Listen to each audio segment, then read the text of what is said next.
pagi pemirsa Hidup Sehat, berjumpa lagi dalam program Kesehatan TV One yang akan menemani pagi Anda dengan segudang informasi menarik dalam dunia kesehatan. Pemirsa, apakah Anda tergolong seseorang yang gemar mengonsumsi kopi di pagi hari?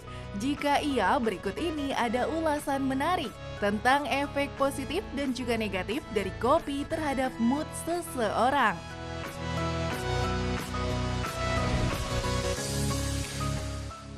Kopi memang dikenal minuman yang bisa memberikan energi dan juga fokus pada tubuh manusia.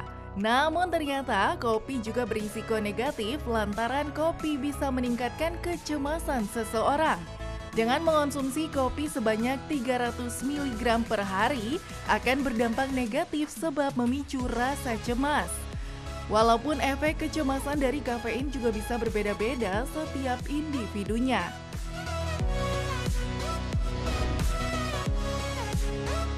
Lalu dampak positif dari konsumsi kopi ialah bisa melawan depresi seseorang.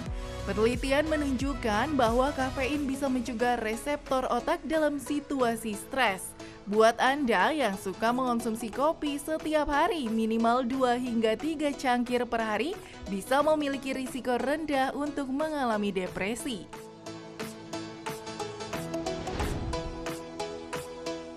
Lalu dampak positif lainnya ialah kopi bisa meningkatkan efek kewaspadaan atau membuat seseorang lebih bersemangat usai meneguk secangkir kopi.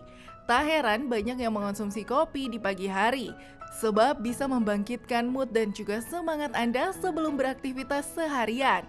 Dengan mengonsumsi sebanyak 100 hingga 200 mg kafein, tentu bisa meningkatkan kewaspadaan mental hingga performa kinerja seseorang.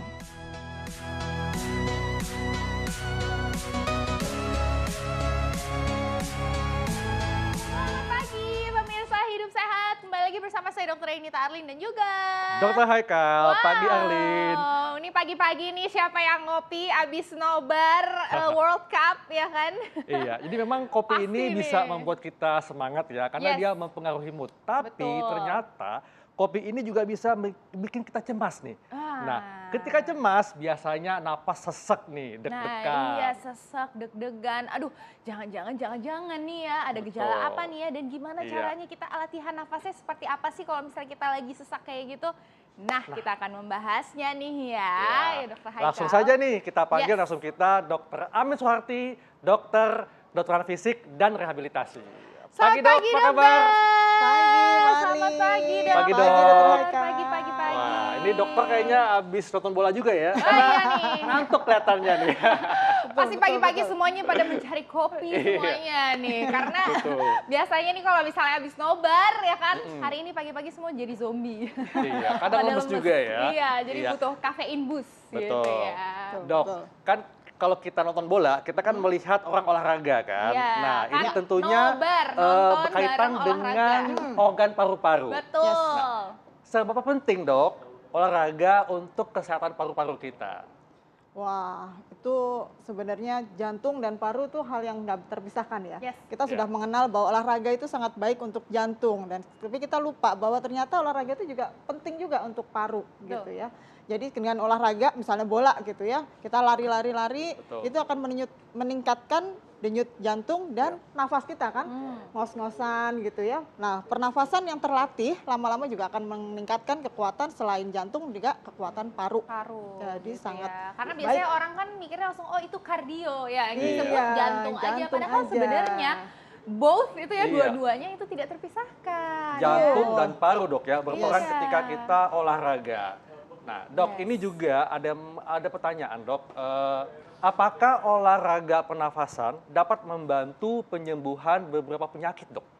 Seperti penyakit paru misalnya, kayak Oh, iya. bronkitis, asma, dan sebagainya. Sebenarnya kalau secara langsung tentu peran medikamentosa yang utama ya, kayak asma Iya. gitu kita tetap harus Obat, pakai Dok, ya. obat pertama.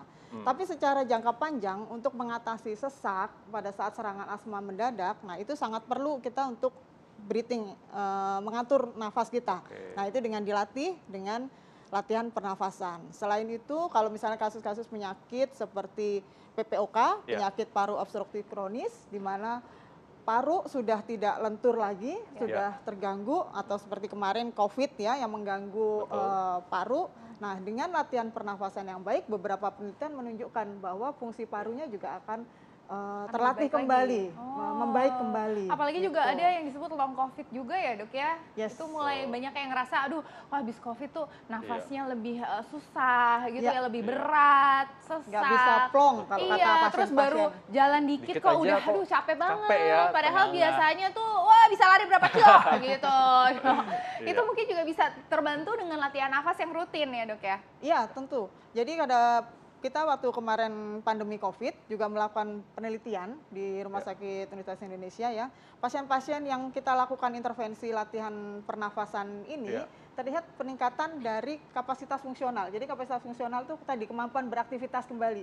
Jadi kalau pasien yang COVID tapi tidak melakukan latihan pernafasan, saat beraktivitas kembali itu jadi terganggu Jadi gitu terganggu, ya. Sementara betul. kalau yang kita intervensi, kita ajarin latihan nafas gimana sih waktu sesek jangan panik gitu ya. Kita latihan nafas yang baik, terus menjaga otot-otot pernafasan supaya tetap terlatih dengan baik. Nah, itu hasilnya cepet recovery-nya. Jadi untuk aktivitas fisiknya lebih kembalinya Karena lebih biasanya cepat. itu kayak lingkaran ya dok ya, jadi Betul. dia udah setelah long COVID, terus udah gitu sesak, terus Iya. udah gitu panik, cemas, makin sesak lagi Iya. gitu ya dok. Nah Dan- ini berhubungan juga nih sama mitos fakta selanjutnya. Karena dok, biasanya dok ya, kalau kita sedang ngos-ngosan, tersengal, itu kan bikin cemas. Nah, katanya latihan pernafasan dapat menghilangkan atau mengurangi kecemasan. Fakta atau mitos?